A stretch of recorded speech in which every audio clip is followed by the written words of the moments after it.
दोस्तों नमस्कार। 4PM network पे आप सबका बहुत बहुत स्वागत है। दस्तक पर भी आपका बहुत बहुत स्वागत है। मैं हूं आपका दोस्त मयूर जानी। और जैसे कि आप सब लोग जानते हैं कि मैं पिछले आज चौथा दिन है, 3 दिनों से मैं जम्मू कश्मीर, पर्टिकुलरली कश्मीर में श्रीनगर में हूं मैं। और आज चौथा दिन है मेरा।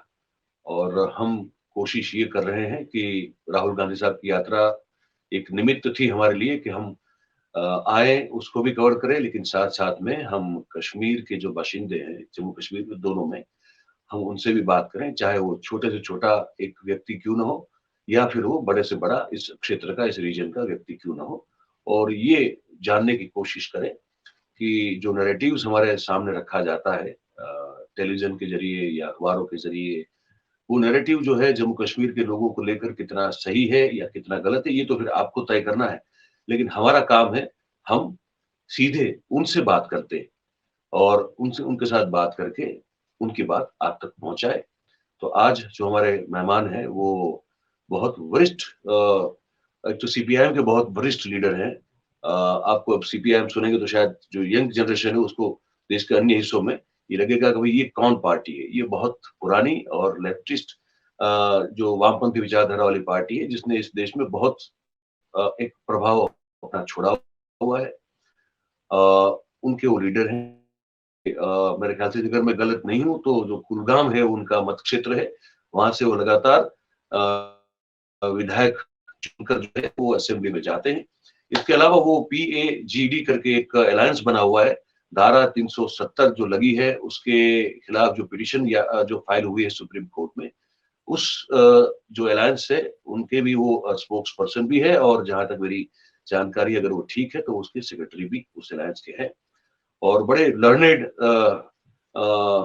सज्जन है, व्यक्ति हैं। Apart from him being a politician, he himself as a person काफी लर्नेड है और काफी इनकी जानकारी हर क्षेत्र में रखते हैं। तो हमने सोचा कि आज हम उनको इनवाइट करें और हमारे जो दर्शक हैं, व्यूअर्स हैं, उनके साथ उनको मुखातिब करें, उनका परिचय करवाएं और उनसे कुछ बातें करें। तो तारिक हावी साहब, आपका बहुत बहुत स्वागत है हमारे इस प्लेटफॉर्म पे। और आपने समय निकाला, हम उसके लिए आपको बहुत बहुत शुक्रिया अदा करते हैं। मेरी तरफ से भी आप शुक्रिया कबूल कीजिएगा कि आपने मुझे मौका दिया देश के उस व्यूवरशिप से जोड़ने का जो मेरे दिल में कई उर्से से तमन्ना रही है। गुजरात शायद वो जी, मैं इलाका, गुजरात से हूँ। मैं इसीलिए चाहता हूँ कि मैंने नाम ले लिया। मैं आया हूँ, कई बार आया हूँ वहाँ, लेकिन कई उर्से से नहीं आया हूँ, उसका मुझे दुख है। लेकिन आज ये जानकर के आप गुजरात से हैं और गुजरात के व्यूवरशिप है, मुझे मिला रहे हैं, बहुत अच्छा लगा। बहुत बहुत शुक्रिया। सर, मैं इसमें थोड़ी और एक जानकारी ऐड कर दूं। मैं गुजरात से हूँ ऑब्वियसली। ये जो हमारा नेटवर्क है 4PM, वो अपने आप में एक नेशनल डिजिटल प्लेटफॉर्म तो है ही है, लेकिन उसमें फिर 3 वर्टिकल्स हैं। एक है 4PM उत्तर प्रदेश, एक है 4PM बिहार और एक है 4PM गुजरात। तो ये जो कार्यक्रम है सिर्फ गुजरात के लोग नहीं देखने वाले हैं सर। ये कार्यक्रम जो है देश के सभी और भी जितने भी लोग हैं वो सब लोग देखने वाले हैं। तो मैं सोचा कि बहुत मैं अच्छा आपको लगा ये बहुत अच्छा लगा ये जानकर, लेकिन गुजरात भी शामिल है, इसलिए और अच्छा लगा। यस अच्छा, मैं यहीं से शुरू करूं, फिर गुजरात भी शामिल यस। है, ये जान के अच्छा लगा। ये क्यों कहा आपने? वो इसीलिए कहा मैंने, क्या देखिए, एक वक्त था, मैं बचपन से ही नाम सुनता आया हूँ एक बड़ी शख्सियत का, बहुत बड़ी शख्सियत का, गांधी जी का। तो उनके परिचय भी हमें मिले हैं बचपन से ही। और उनका कामकाज शुरू भी हुआ खास तौर पर उसी क्षेत्र से। और कल जब राहुल जी आए थे, किसी ने कहा था कि तब जब गांधी जी आए कश्मीर तो उन्होंने कहा था कि अगर कहीं उम्मीद की किरण नजर आती है तो कश्मीर से आती है। और इसलिए भी ये लगाव है कि कुछ कदावर लोगों ने कश्मीर को समझा था तब जब पूरा हमारा ये जो खत्ता है जो तकसीम हो रहा था अनफॉर्चुनेटली उन दिनों, तो कुछ आवाज़ें उभरी थी उस खित्ते से, कदावर आवाज़ें, बहुत ही इम्पोर्टेंट आवाज़ें, जिन्होंने भाईचारे की बात कही थी, उम्मीद की दिशा को दिखलाया था। और इस वजह से भी एक ताल्लुक रहा है। और दूसरा ये भी है कि आज के वक्त में आज के आपके मेरे मुल्क में जो लगाम संभाले हैं, मोदी साहब हो या शाह साहब हो, गुजरात से उनका ताल्लुक है। देश की लगाम उनके हाथों में है। ये भी वजह है कि और कभी कभी ये जिक्र होता है, अक्सर जिक्र होता है, जो आजकल डिबेट्स है, डिस्कशंस हैं, गुजरात मॉडल के नाम से बातें कही जाती है, सुनी जाती है। और गिला तो ये है कि ये जो इस खित्ते में दूर कश्मीर में, जैसा कि भी आपने देखा, यहाँ आबो हवा भी अलग है, रहन सहन भी अलग है, और आते ही आपका स्वागत भी हुआ बर्फ से। बहुत ठंड है लेकिन मिठास भी है इसमें। ये ठंड चुभने वाली ठंड नहीं है, अच्छा भी लगता है। कल आपने देखा होगा भाई बहन ने बर्फ से खेला भी श्रीनगर आकर। तो इस वजह से हमारा मॉडल, हमारी शक्ल कुछ धीमी हो चुकी है। ऐसा क्यों? ये सवाल मैंने पूछना था, खास तौर पर देश के जो भी लोग हैं। आपने अभी एक लफ्ज़ इस्तेमाल किया छोटे बड़े, मैं छोटे बड़ों के तमीज़ रखता नहीं हूँ। मेरी नज़र में हम सब शहरी का दर्जा अगर हमें मिले, नागरिक का दर्जा मिले, वही बड़ापन है हमारा। और क्या चाहिए इसके अलावा? तो बड़े पदों पर बैठने वाले तभी हैं जब वो नागरिक हैं, बड़े लोग हैं, उड़ने वाले लोग, दौलत के अंबार के साथ खेलने वाले लोग। और फिर हमारे देश में काफ़ी लोग ऐसे भी हैं जो कशमकश करते हैं, जद्दोजहद करते हैं, मेहनत करते हैं अपने आप को संभालने के लिए और देशवासियों को भी संभालने के लिए। तो इस वजह से एक तस्वीर है, और उसी तस्वीर में गुजरात भी है और कश्मीर भी है, और हमारा रिश्ता बना रहे, ये मेरी उम्मीद है। तो इसी जो आपने बात कही, उस बात के अंतिम सिरे को मैं पकड़ते हुए आपसे एक सवाल पूछता हूँ। आपने अंत में ये कहा कि हमारा सिला बना रहे, ये एक उम्मीद है। तो क्यों? आपको कोई किसी चीज की शंका है या कोई डर है कि सिला नहीं बना रह सकता, या उसमें कोई दरार या टूट हो सकती है? ऐसी उम्मीद रखने की जरूरत क्यों आती है? डर नहीं है, कंसर्न है। क्या कंसर्न है? वो कंसर्न भी एक सब्जेक्टिव नहीं है, बल्कि कुछ दाएं बाएं जो हाल देख रहे हैं, माहौल देख रहे हैं, कहनी करनी में जो फर्क नजर आ रहा है, उनकी जिनके हाथ में देश की लगाम है, इक़्तिदार है, सरकार है, बागडोर है, तो उसमें फर्क नजर आता है। और साथ ही साथ, जैसा कि मैंने अभी कहा, मैं बड़ा और छोटे के बीच में वो दीवार है, उसको परे रखकर सिर्फ इतना ही चाहूंगा कि देशवासी नागरिकता वो बची रहे, सिटीजनशिप। और ये सपने देखे थे हमारे बुजुर्गों ने, गुजरात से लेकर कश्मीर तक, कन्याकुमारी से लेकर कश्मीर तक, यही सपने। और इन्हीं सपनों को मेरे नज़र में जो आज़ादी की तहरीक रही है, फ्रीडम स्ट्रगल रही है, उसकी रूह यही रही है। आप उस वक्त देख लीजिए जहाँ तरह तरह के जद्दोजहदें रही, तरह तरह की आवाज़ें उभरी, लेकिन एक मेजर जो ट्रेंड उभरा देश के अंदर वो यही था, एक साथ चलने का और एक साथ इज्जत की जिंदगी गुजारने का। तो ये वो जो स्पिरिट है वो मेरे ख्याल में हमारी फ्रीडम मूवमेंट में डोमिनेंट रहा। तब जाकर ही वो जिनका सूरज कभी गुरूब हुआ नहीं करता था, वो उनका ऐलान था ब्रिटिश एम्पायर का, नहते लोगों ने और जदोजहद करके अपने खुद मुख्तारी का हक हासिल किया। ऐसा मुमकिन हुआ। That is the strength of ये जो जिस मुल्क की, जिस देश की, जिस वतन की बात हम करते हैं, उस वतन की ये स्ट्रेंथ है। लेकिन साथ ही साथ पार्टीशन हुआ, वो इसकी कमी रही है। उस बहस में आज हम नहीं जाएंगे। लेकिन दर्द मिला उस पार्टीशन से, तकसीम से, और उस तकसीम के असरात हमारा हमसाया है पंजाब का खत्ता, जो एक हिस्सा अभी पाकिस्तान के ज़ेर एहतमाम है और दूसरा हिस्सा हमारे मुल्क का है। तो काफी खून खराबा हुआ, पागलपन का दौर हुआ, बंगाल में हुआ और जगहों पर हुआ, यहाँ तक कि ये जो मेरे वतन जम्मू कश्मीर के खित्ते में, जम्मू में भी हुआ। अगर आपने थोड़ा सा जायजा लेंगे तो जम्मू में भी बहुत सारे लोग, बेगुनाह लोग मारे गए, मर गए। एक खत्ता था, एक छोटा सा जगह जहां आज आप हैं। इसकी सुंदरता सिर्फ बर्फ नहीं है, पहाड़ नहीं है, दरिया नहीं है।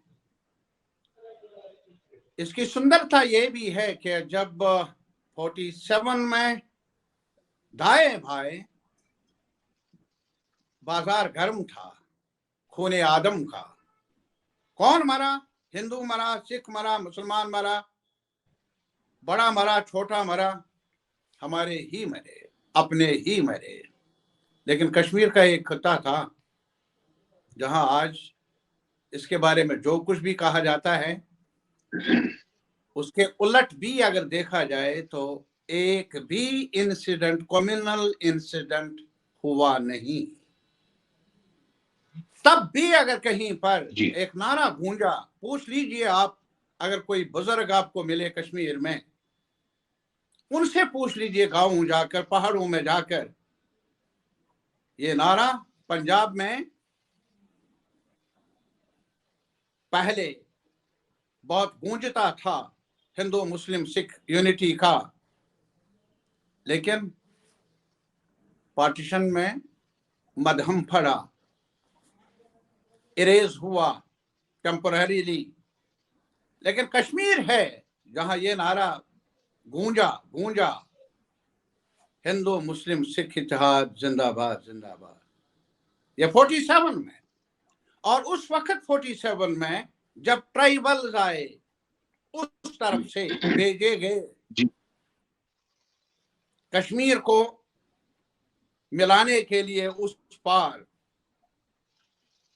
और महाराजा हरि सिंह की सरकार थी, वो भी चले गए कश्मीर छोड़कर, और उनके जो और दरबारी थे उनको साथ लेकर।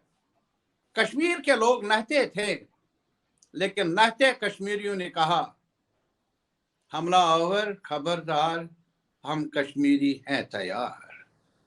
कश्मीरी ने, वो मुसलमान था, वो पंडित था, वो सिख था, वो गांव का था, वो शहर का था। ये 47 की बात मैं करता हूं। तारीख के अवराक पढ़ने की जरूरत है। और मेरी गुजारिश है, मैं देने की बात नहीं, लेने की बात नहीं कहता हूं, मैं सिर्फ अपने हम वतन से ये अपील कर लूंगा, गुजरात से लेकर और खित्तों तक हमारी कहानी भी सुने, हमारी दर्द को भी सुने। इतनी सी गुजारिश है। और इसी वजह से मुझे कल खुशी हुई जब मुझे मौका मिला कि दस्तक उर्दू लफ्ज है, शायद पर्शियन है, उर्दू है, कि आवाज देने का सवाल, थोड़ा सा हरकत देने का सवाल, झंझोड़ने का सवाल, आज ये वक्त आया है कि दस्तक दी जाए हर सतह पर कि हमने कभी ये कहा था कि हिंदू मुस्लिम सिख इत्तेहाद, वो नारा फिर गूंजे हमारे वतन में। वतन सिर्फ कश्मीर नहीं, जम्मू भी है, लद्दाख भी है और पूरा हिंदुस्तान भी है। जनाब तारिक अहमद साहब, ये मैं बड़े बड़े गौर से सुन रहा था आपकी बात। और अब तब फिर सवाल एक ये होता है, मैंने कुछ ये मैं मुजफ्फर शाह साहब से मिला था, मैंने उनसे भी ये बात की थी। मैं आपसे भी एक सवाल पूछना चाहता हूँ कि क्या वो बात है जो आप चाहते हैं कि पूरा वतन जो है, पूरा देश नहीं सुन रहा है, आपकी वो बात जो देश के और हिस्सों में या हुक्मरान तक नहीं जा पा रही है, वो कौन सी बात है जिसको लेकर आप दुख है कि सुना नहीं जा रहा, वो क्या है? मैं सिर्फ ये बताऊंगा कि अब देखिए क्या फ्रीडम स्ट्रगल का जो हमारे पास एक एहसासा दिया है, जो हमारा कैपिटल है फ्रीडम स्ट्रगल का दिया हुआ, वो कॉन्स्टिट्यूशन ऑफ इंडिया है, कॉन्स्टिट्यूशन की शक्ल में मिला है। और ये कॉन्स्टिट्यूशन एक दिशा देता है पूरे मुल्क को चलाने के लिए, मॉडर्न इंडिया को बनाने के लिए। और यहाँ कई मुकद्दस किताबें हैं, गीता है, बाइबल है, कुरान है, लेकिन जहां तक कॉन्स्टिट्यूशन का ताल्लुक है, ये हमारे मुल्क की सियासत में बड़ी अहमियत का हामिल डॉक्यूमेंट है, रादर गाइडेंस है, गाइड है हमारे लिए। बहरहाल रिश्ता कैसे बना कश्मीर, जम्मू कश्मीर का मुल्क के साथ, ये तो बॉर्डर है ना। यहाँ आइए आप जम्मू और यहाँ जाइए आप उड़ी, आप देख लेंगे कि उस तरफ दूसरा खिता है। और यहाँ कश्मीर में उस वक्त फौज नहीं थी, याद कीजिए वो दिन। फौज बाद में आई जब महाराजा हरी सिंह साहब ने यूनियन गवर्नमेंट को कहा कि हमें फौज भेजी जाए, तो उन्होंने कहा एक शर्त है कि आप एक्सेशन के डॉक्यूमेंट पर दस्तखत कीजिए। ट्राइबल से जी, और दरबार जम्मू पहुंचा था। किसने रोका था कश्मीरी मुसलमानों को अलग सोच रखने, अलग जाने का, अलहदा जाने का, उस पार जाने का? मुसलमान भी थे। एक चीज है मेरे भाई, तब भी वहां की कयादत ने यह नारा दे दिया कि मजहब नहीं सिखाता आपस में वैर रखना। मजहब ये नहीं है कि हम, अगर मजहब ही एक छत बन जाता है पूरी कायनात में इंसान का, तो हर खिते में टुकड़े हो जाएंगे, फिर सेक्ट्स के नाम पर टुकड़े हो जाएंगे। लेकिन इस पूरी दुनिया को संभाला जा सकता है एक साथ मिलकर। मजहब, कश्मीरियों ने कहा अपनी जगह, धर्म अपनी जगह, लेकिन मजहब और धर्म बुनियाद नहीं बन सकता है सियासी रिश्तों का। पहली बार जो आवाज आई उन हालात में जब मजहब के नाम पर, धर्म के नाम पर आपस में लड़ाइयां थी, आपस में झगड़े थे, आपस में खून खराबा था। क्यों बना जम्मू कश्मीर हिस्सा? महज महाराजा हरी सिंह की वजह से नहीं, बेशक उनका एक रोल है, लेकिन इसके अलावा जो सपोर्ट मिला लोगों की तरफ से, कश्मीर की तरफ से, जम्मू की तरफ से, लद्दाख की तरफ से, आज के रहनुमाओं को उस पस मंजर को भूलना नहीं चाहिए। अगर रहनुमा भूल जाए, मैं ये चाहूंगा हमारे नागरिक भाई बहन ना भूले, उसके नताइज अच्छे नहीं होंगे, ना हमारे लिए ना किसी और के लिए। सो माय पॉइंट इज, मेरे भाई, एक हिस्टोरिक स्टेट ने रिश्ता जोड़ा महाराजा के वक्त में। जम्मू था, कश्मीर था, लद्दाख था। अब वही कॉन्स्टिट्यूशन है वो जो हमें हक देता है कि भाई आपके बारे में कुछ फैसला हो, आपको मशवरे में लिया जाएगा, आपको आप स्टेक होल्डर्स हैं, आपकी राय का एहतराम होगा। कहाँ आज तक आपने सुना जो हमारी कॉन्स्टिट्यूशनल हिस्ट्री है मुल्क की, जहां आंध्रा तकसीम हुआ, बिहार तकसीम हुआ, यूपी तकसीम हुआ, कहां आपने देखा कि इंटरनेट बंद करके, टेलीफोन लाइनें काट कर, पॉलिटिकल लीडरशिप को घरों में या जेलों में बंद करके सरकार फैसला ले? कहां एक तारीखी हैसियत रखने वाले खित्ते को, जम्मू कश्मीर को, एक रियासत का दर्जा यकायक उसे यूनियन टेरिटरी में बदल दिया जाए और यकायक एक जोरावर सिंह साहब रहे हैं। अगर आपको कभी मौका मिला जम्मू यूनिवर्सिटी जाने का, वहां देख लीजिए, वहां एक उनका स्टैचू है, वो आप देख लीजिए। कौन है जोरावर सिंह साहब? क्यों उन्हें याद किया जाता है? क्योंकि उन्होंने महाराजा के वक्त में, प्रिंसली जब स्टेट थी, उस वक्त ले जाकर लड़ाई लड़ी लद्दाख को शामिल करने के लिए डोगरा स्टेट के साथ।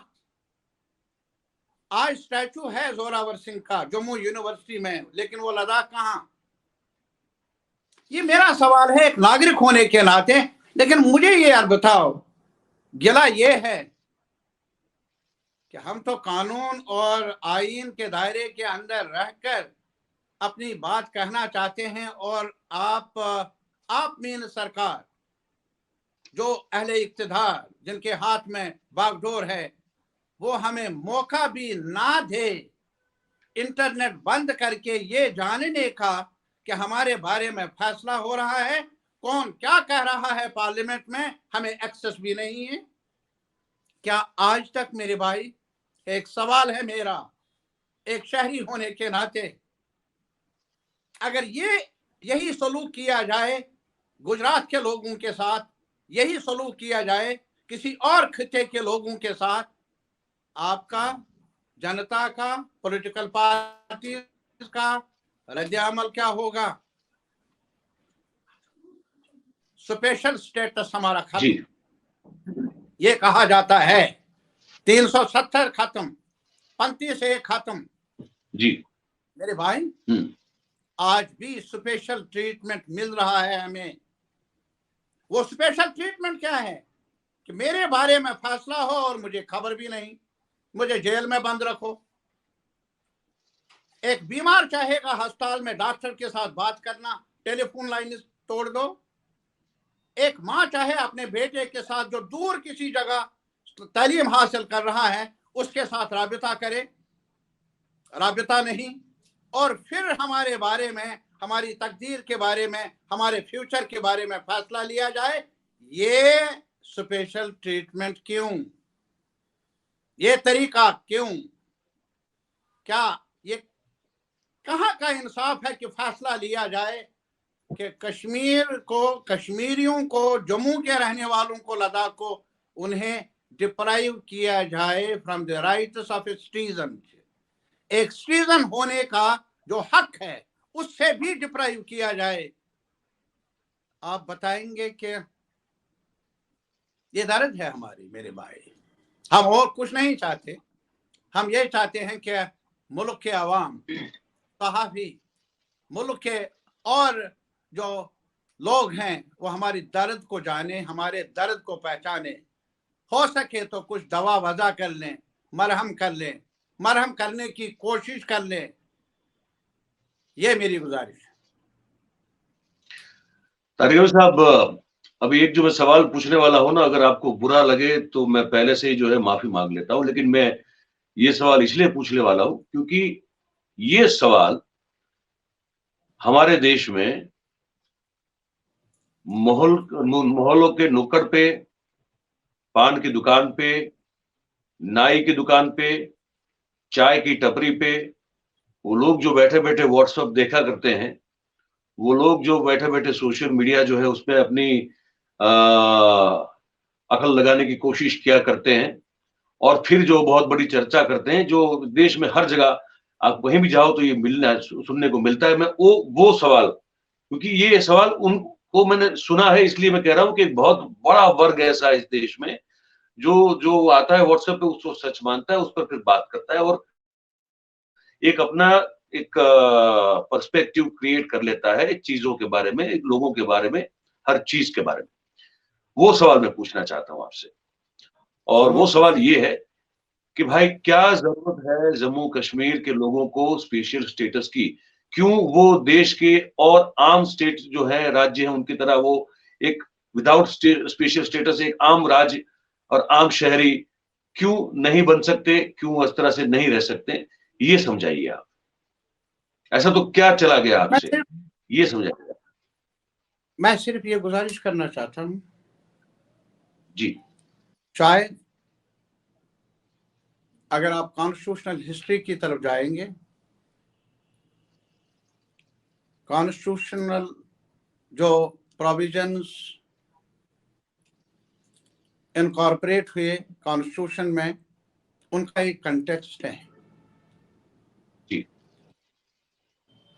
आपको मालूम होगा कि जब पार्टीशन हुआ इंडिपेंडेंस के टाइम पर, तो उस वक्त प्रिंसली स्टेट्स को यह हक दिया गया था कि वो कहीं पर भी उधर इधर इंडिपेंडेंस, ये ऑप्शन थे उनके पास जी। अपना फ्यूचर डिटरमिन करने के लिए। जम्मू कश्मीर भी एक खिता। मुझे लगता है कि शायद तारिक अमीर साहब का नेट का इश्यू है, वहां पे वो फिर से जुड़ने की कोशिश कर रहे हैं। जी जी सर, आप कंटिन्यू करें। आप आपका नेट चला गया था। जी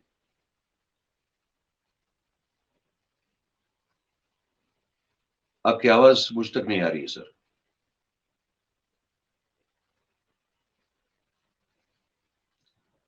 नहीं, आपकी फ्रेम भी जो है वो फ्रीज्ड है और आवाज मुझ तक नहीं आ रही है। मैं अपनी टेक्निकल टीम जो है हमारी, उनसे पूछ लूं कि भाई क्या स्थिति है एग्जैक्टली वहां पे, क्योंकि मैं देख पा रहा हूँ वो काफी ग्लिचेस हैं और आवाज मुझ तक आ नहीं रही है।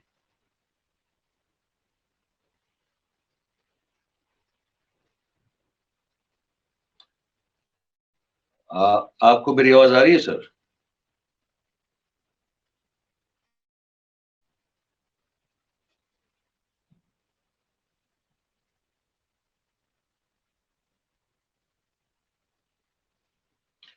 सर आप मुझे सुन पा रहे हैं सर?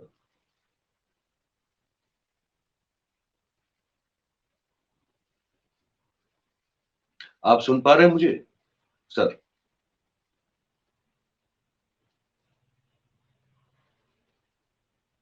ये लगता है कि नेट का इश्यू है, और नेट का इश्यू है तो वो तो नेट अगर ठीक नहीं है तो बात भी आप लोग जो है ठीक से ना सुन पाएंगे ना देख पाएंगे। ये हमने देखा है, ये जम्मू कश्मीर में। हालांकि हम जम्मू तो नहीं गए हैं, हम तो सीधे कश्मीर श्रीनगर आए हुए हैं, लेकिन अ, हमारा जो डिजिटल इंडिया है वो यहाँ नहीं ठीक से पहुंच पा रहा है भाई, है ना? पता नहीं उसको ज्यादा ठंड लग रही है या क्या हो रहा है, लेकिन इंटरनेट का बहुत बड़ा प्रॉब्लम है। कभी भी नेट आपका जो है चला जाएगा, या तो काफी स्लो हो जाएगा या काफी फ्लक्चुएट करेगा। ये सब जो है लगातार यहाँ होता रहता है, तो लाइव कुछ करना हो तो बड़ा मुश्किल है, और रिकॉर्डिंग भी अगर करनी हो जिस तरह से भी हम कर रहे हैं तो वो भी बड़ा एक मुश्किल मामला हो जाता है। भाई मुझे अगर आप सुन रहे हो, हमारे कौन भाई साहब हैं, मनीष भाई हो या आयुष भाई हो या शरण भाई हो, जो भी हमारे बंधु भाई बहन हो, अगर मेरी आवाज आपको सुनाई दे रही है तो ये बताएं कि तारिगामी साहब का कनेक्शन वो मिला नहीं पा रहे हैं या क्या सिचुएशन है, अगर ये बता दें, क्योंकि तो फिर मैं कोशिश करूं उनसे बात करने की।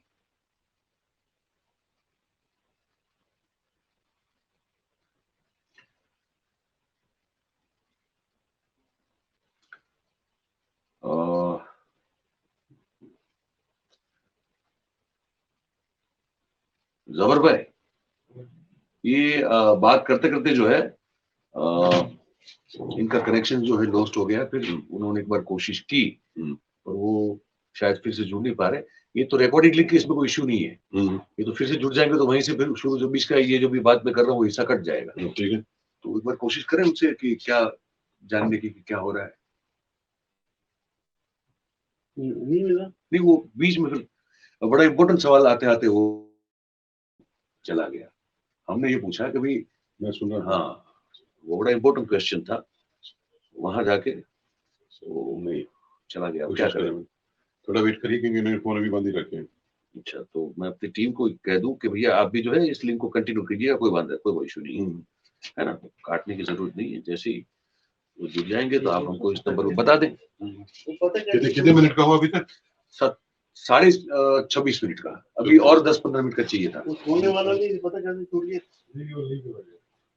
अच्छा, आगे आगे आगे आगे आगे लगता है, आगे आगे आगे आगे। सर आवाज आ रही है मेरी आपको? जी हाँ, बिल्कुल।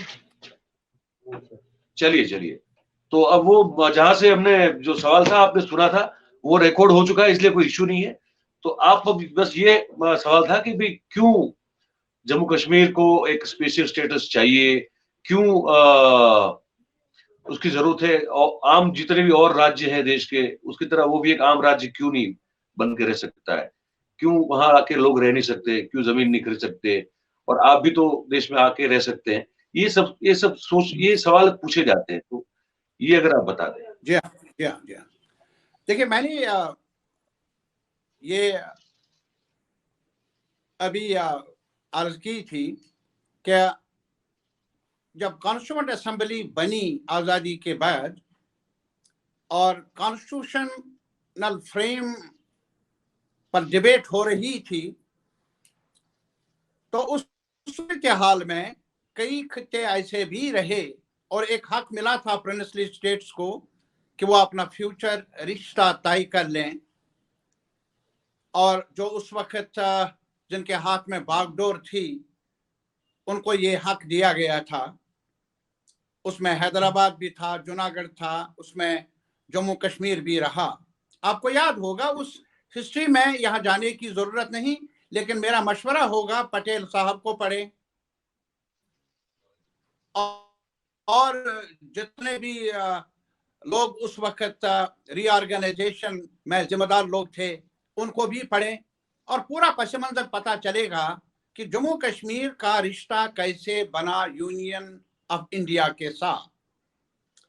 क्योंकि उस वक्त एक और मुल्क बना था यहाँ बगल में ही, पाकिस्तान के नाम से। और ये एक यूनिकनेस भी है हमारी जहां तक जम्मू कश्मीर की का ताल्लुक है कि मुस्लिम मेजॉरिटी एरिया है बॉर्डरिंग विद पाकिस्तान, और जो बागडोर है वो एक हिंदू महाराजा के पास है। मेरा मानना नहीं है कौन हिंदू है कौन मुसलमान है, नागरिक तक मैं अपने आप को सीमित रखता हूं, लेकिन यह हकीकत है। और उस पस मंजर में यह फैसला करना था यहाँ के महाराजा ने।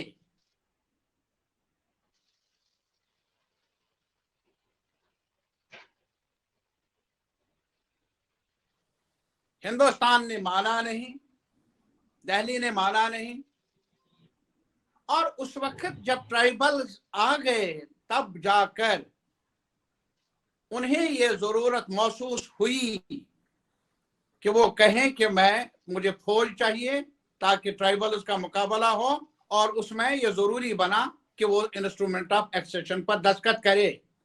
कब हुआ ये?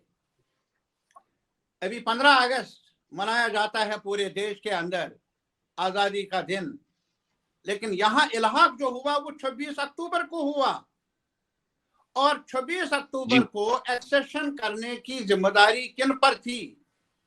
वो शेख साहब पर नहीं थी, वो महाराजा हरि सिंह साहब पर थी।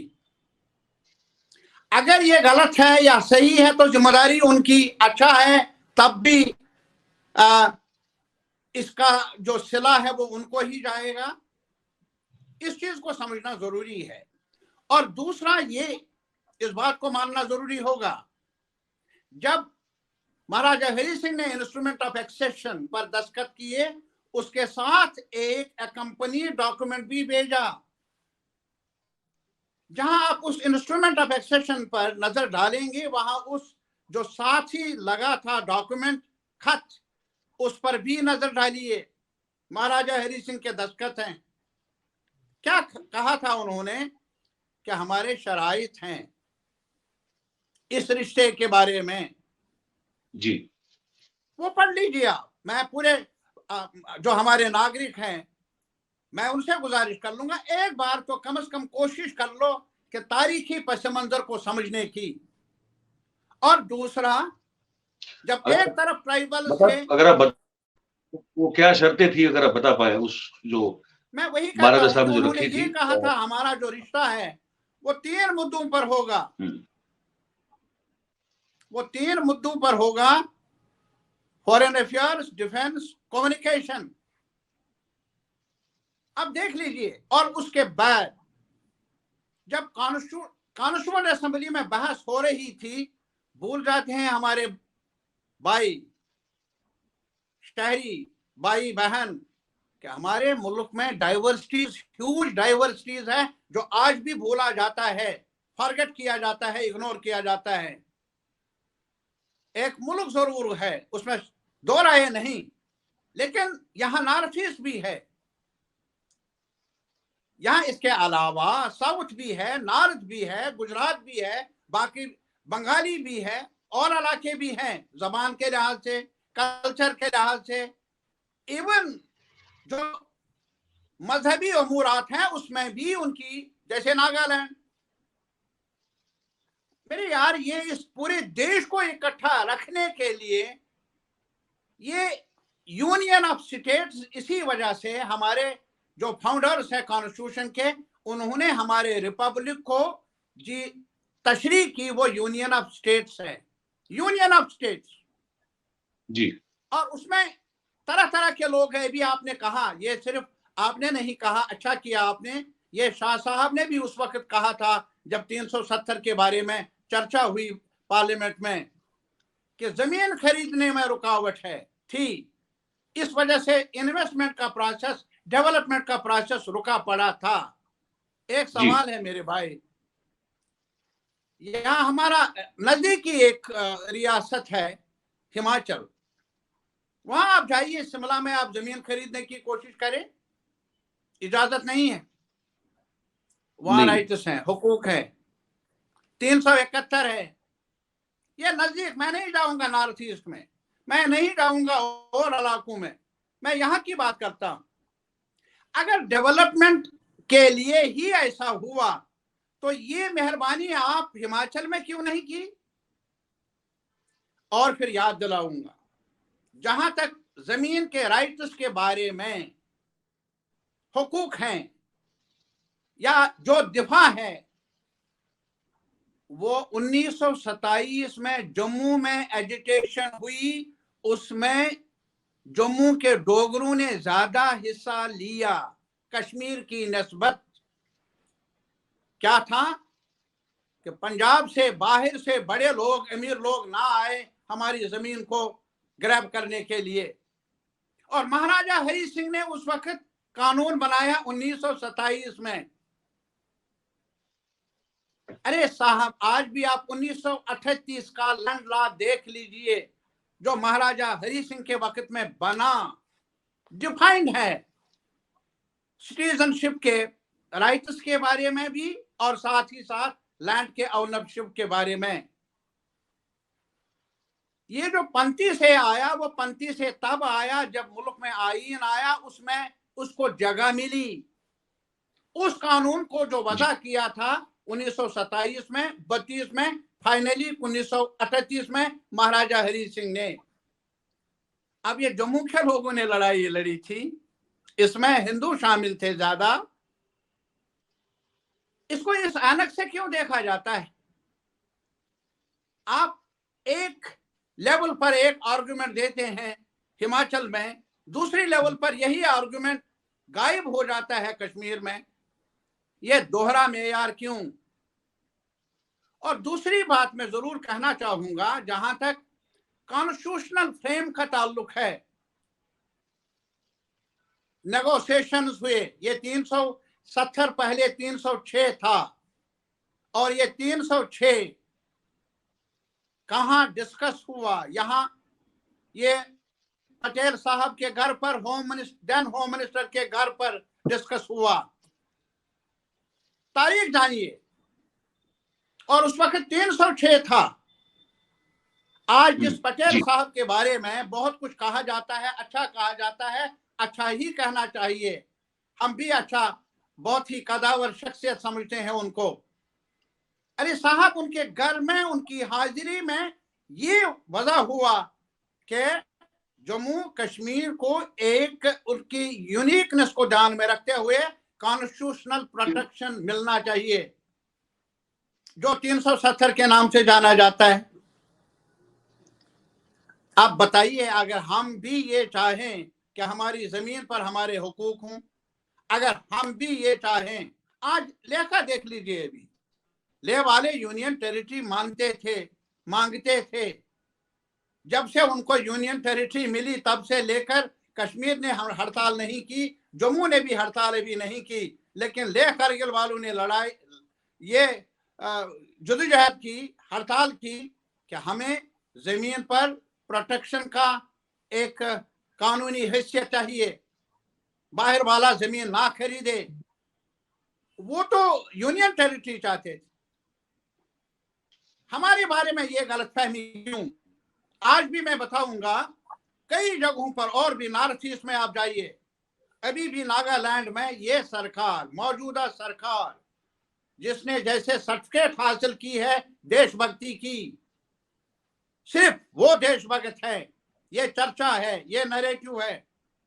मेरा एक सवाल है कि आप नेगोशिएट क्यों करते हैं नागालैंड के उन लोगों के साथ जो अलहदगी मांगते हैं, और साथ ही साथ नेगोशिएट करते हैं आप सेपरेट कॉन्स्टिट्यूशन पर, सेपरेट फ्लैग पर?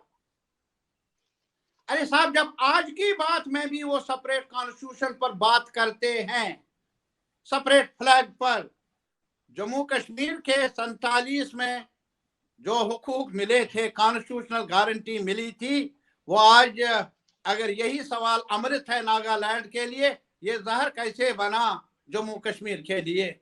मेरा सवाल है सर। ये लोगों को देश में ये एक बड़ा प्रॉब्लम है।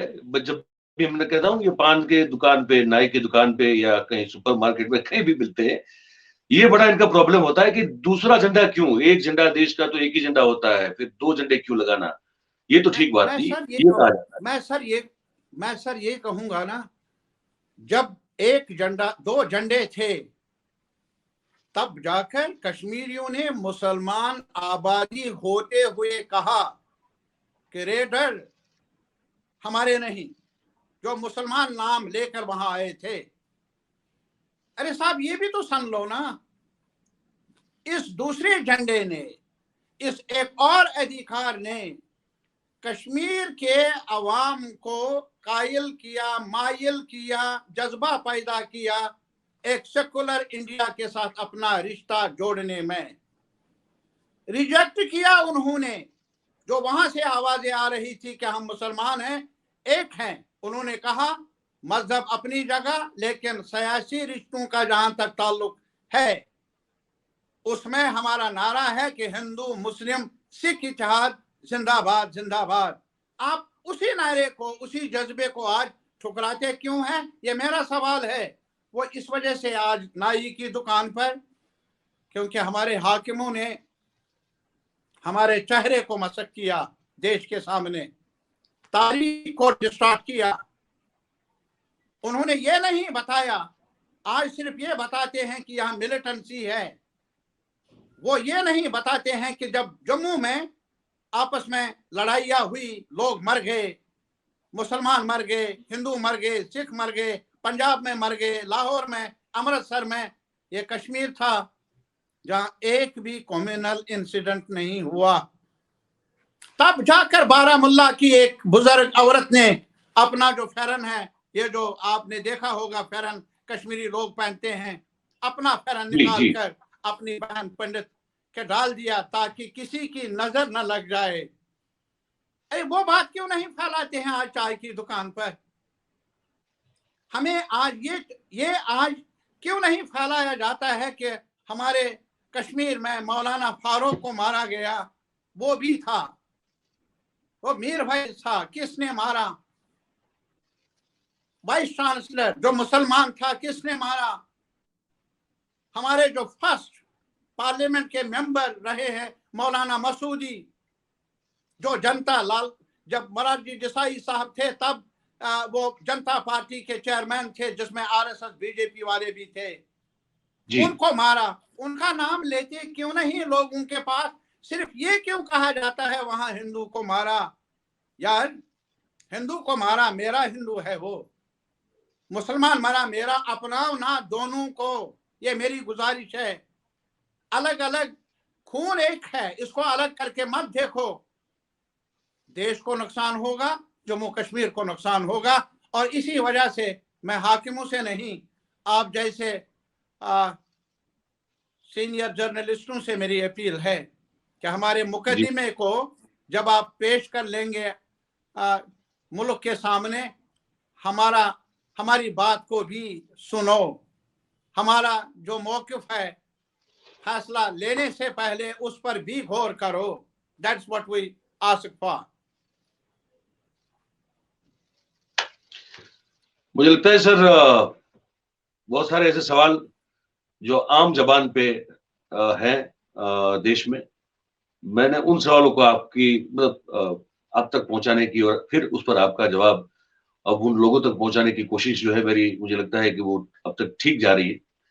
अब एक आखिरी सवाल मैं आपसे पूछना चाहता हूं इस हमारी जो चर्चा मुलाकात चल रही है उसमें, कि अब आप जो है वो आपने वो अलायंस बनाया हुआ है और आप सब लोग जो है मिलके सुप्रीम कोर्ट में एक पिटीशन फाइल की है धारा 370 और 35 से को जो इनऑपरेटिव किया गया है उसके खिलाफ, उसके विरोध में। तो वो जरा आप बता दें हमारे दर्शकों को कि अब वो कहाँ वो जो है पूरा मामला पहुंचा है और क्या उम्मीद करते हैं आप? मैं एक और चीज बताऊंगा पहले, अपने जो हमारे सुनने वाले हैं भाई बहन, जी क्या जी ये पीएचडी है क्या? इसको आज गुपकार गैंग से ताबीर किया गया है, जैसे अभी आपने कहा चाय की दुकान पर हर सतह पर हमारे शक्ल को पेश किया गया देश के सामने, जैसे कि हम गैंग है, गैंग आप और हम समझते हैं क्या होता है। ये गालियां क्यों?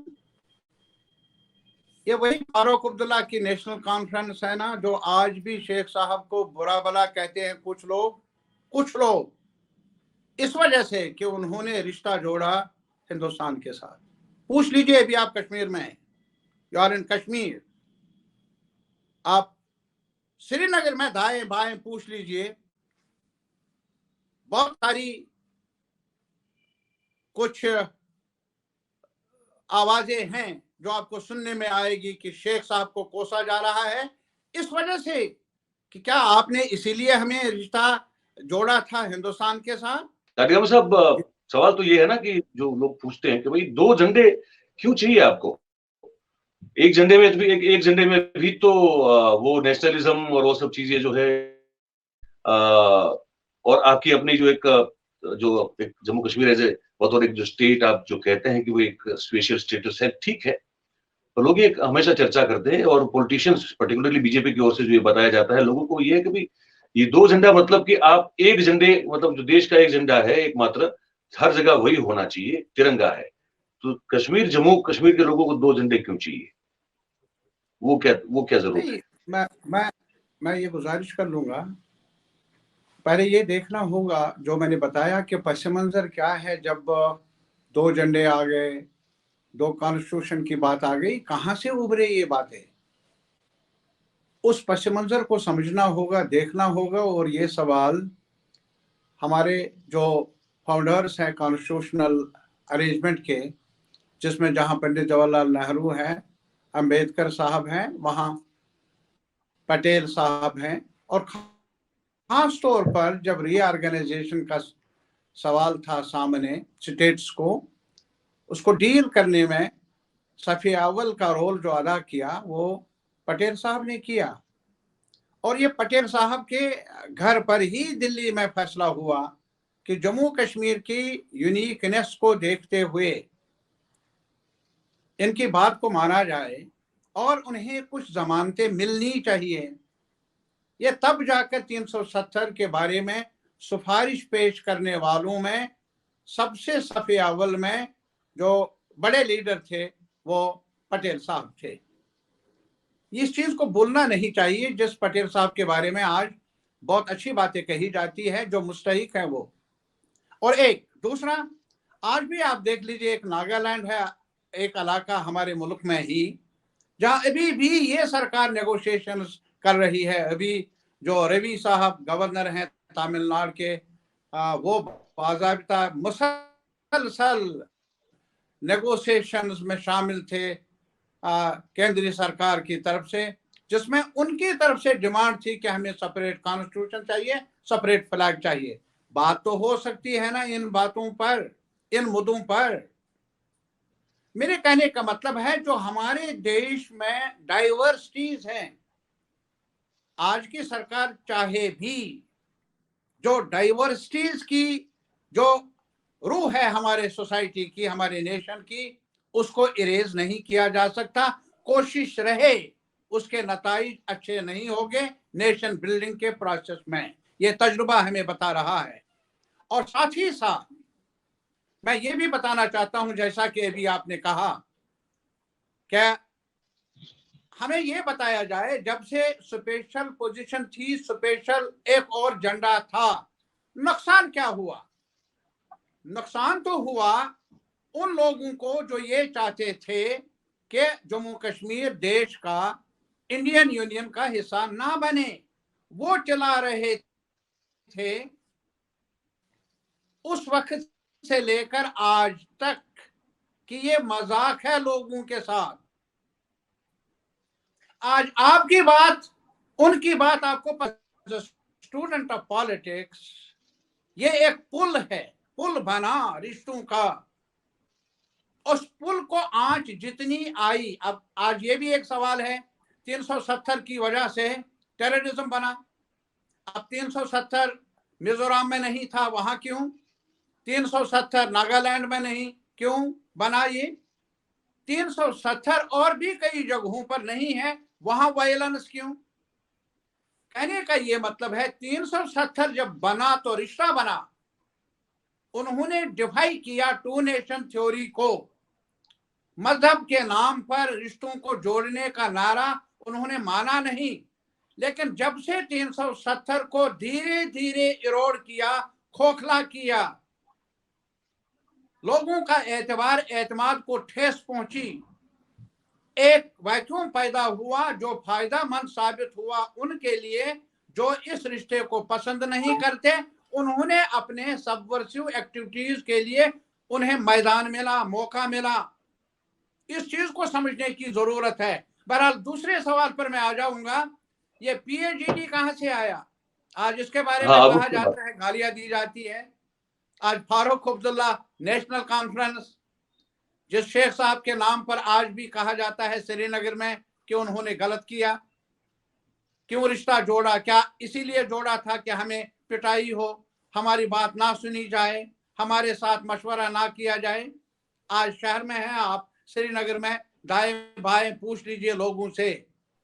आप उसी जमात को आज गैंग कहते हैं, आज उसी जमात को गैंग कहते थे। कल तक का आपने हमारे मौजूदा क़यादत ने, मुल्क की, मोदी साहब, शाह साहब, जिन्होंने एक रिश्ता जोड़ा था PDP के साथ, एक साथ सरकार बनाई। बाबा, पहले तो देश को बताना चाहिए क्या है। अगर ये गुनाह है तो सबसे बड़ा गुनाह तो आपने किया। देश के सामने जवाब देना चाहिए आपको, पार्लियामेंट में जवाब देना चाहिए हाथ जोड़कर। आपके लिए जब आपको कोई बात मौसम रास आ जाए तो अच्छा है, अगर मुझे भी वो मौसम रास आ जाता है कभी तो ये बुरा बन जाता है। कोई पानी आपके लिए अमृत बन जाता है और जब मैं पीऊं तो जहर बन जाता है। अरे क्यों?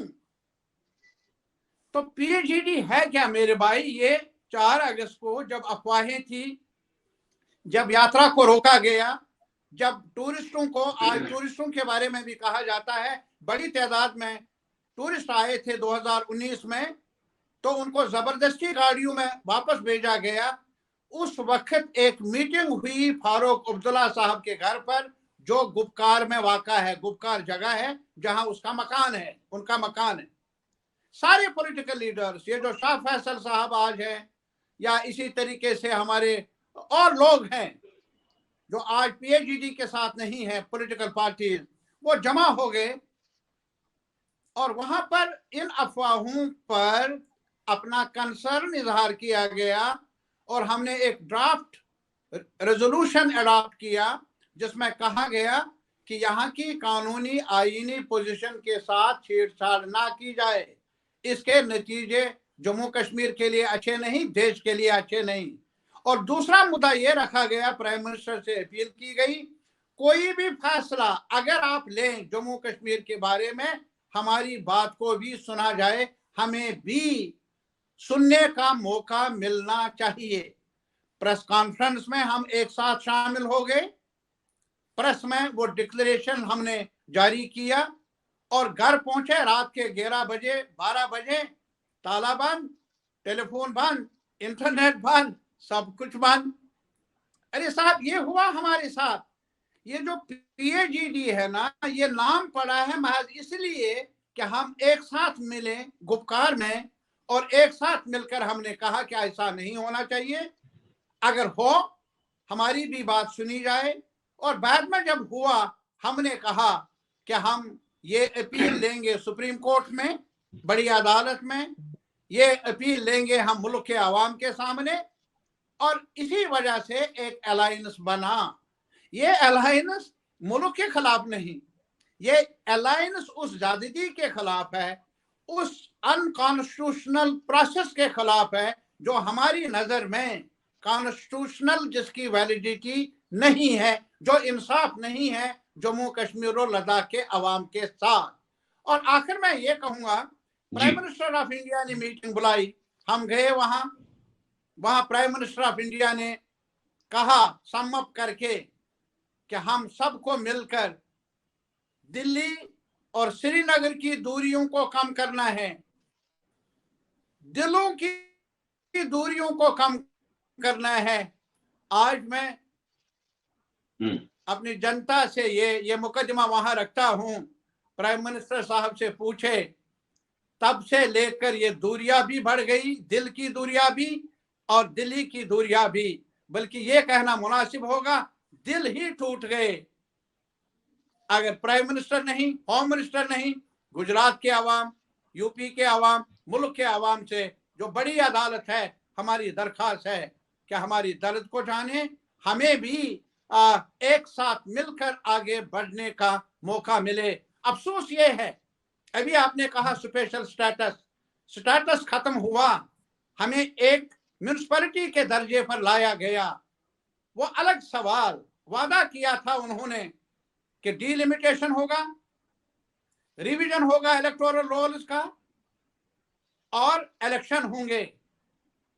चीफ इलेक्शन कमिश्नर ने भी कहा अभी प्रेस कॉन्फ्रेंस में कि ये सब कुछ हुआ, लेकिन वेदर को देखना होगा, सिक्योरिटी को देखना होगा। अब वेदर, कौन सा वेदर रास आता है बीजेपी सरकार को? हमारा एक ही वेदर है जिससे ये रिश्ता बना रहे, वो वेदर आज भी ठीक है, कल भी ठीक होगा। दूसरा, जहां तक सिक्योरिटी सिनेरियो का ताल्लुक है, खुद होम मिनिस्टर ने कहा है आज तक अमन नहीं था, कुछ वाक़ात हो रहे हैं लेकिन अमन अमान है। अगर ये रास नहीं आता, ये सजा क्यों जम्मू कश्मीर के अवाम को कि 2018 में असेंबली तोड़ दी गई, डिसॉल्व हुई, तब से लेकर एक ही खिता है पूरे देश के अंदर जहां असेंबली के चुनाव नहीं, पार्लियामेंट के चुनाव हुए, पंचायती चुनाव हुए, मौसम साजगार है। असेंबली का चुनाव किस मौसम का इंतजार हम करें? किस नजूमी से पूछ लें, बस इतना ही कहना मुनासिब होगा। मैं अपने व्यूअर्स को ये बता दूं, इसका जो फुल फॉर्म है PAGD, इसका है People's Alliance for Gupkar Declaration. उपकार। ठीक है, हाँ। और यस, अच्छा, गुपकार का कोई मतलब बता सकते हैं क्या? गुपकार क्या है?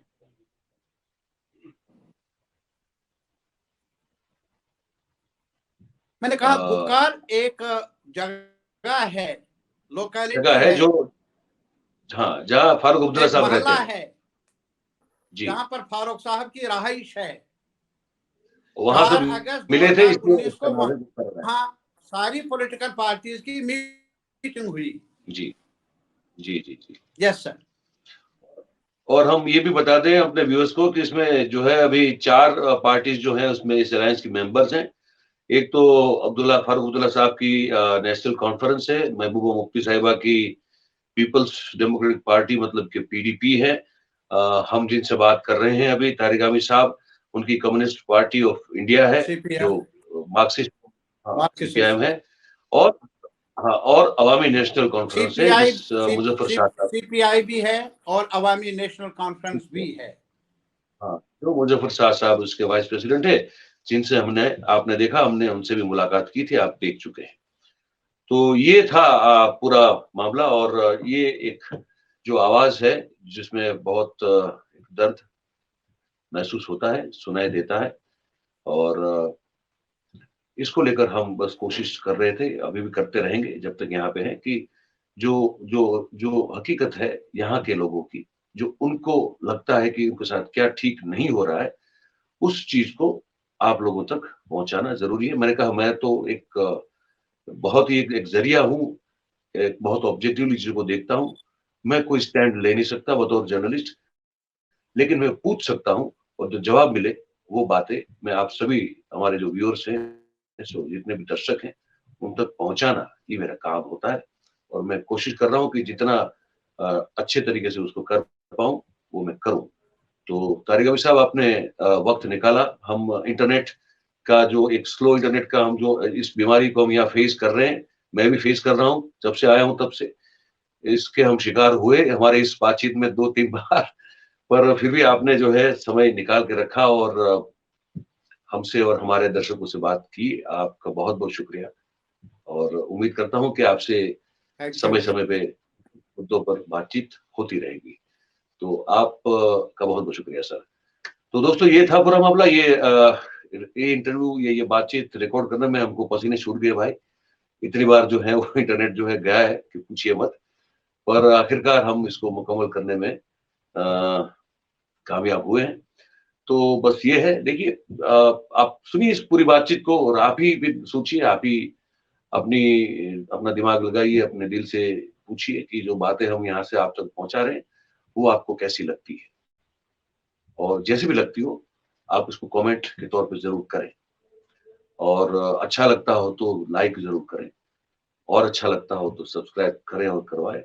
और बहुत ही अच्छा लगता हो तो या फिर इसको शेयर भी कीजिए, ताकि ये जो बातचीत है वो और लोगों तक भी पहुंच सके, आपके माध्यम से, आपके द्वारा। कि हम तो हमेशा ये मानते हैं कि आप और हम एक पार्टिसिपेंट है इस पूरे इस कार्यक्रम के। जितना हिस्सा हमारा है, उतना ही आपका भी है। तो बस यही उम्मीद के साथ मैं आपसे विदा लेता हूँ। फिर कोई और शख्सियत के साथ हम आपके साथ जो आपके समक्ष प्रस्तुत होंगे। तब तक के लिए मैं आपसे आज्ञा चाहूंगा। आपका अच्छे स्वास्थ्य की कामना करते हुए अब मैं विदा लेता हूँ। Thank you very much. नमस्कार।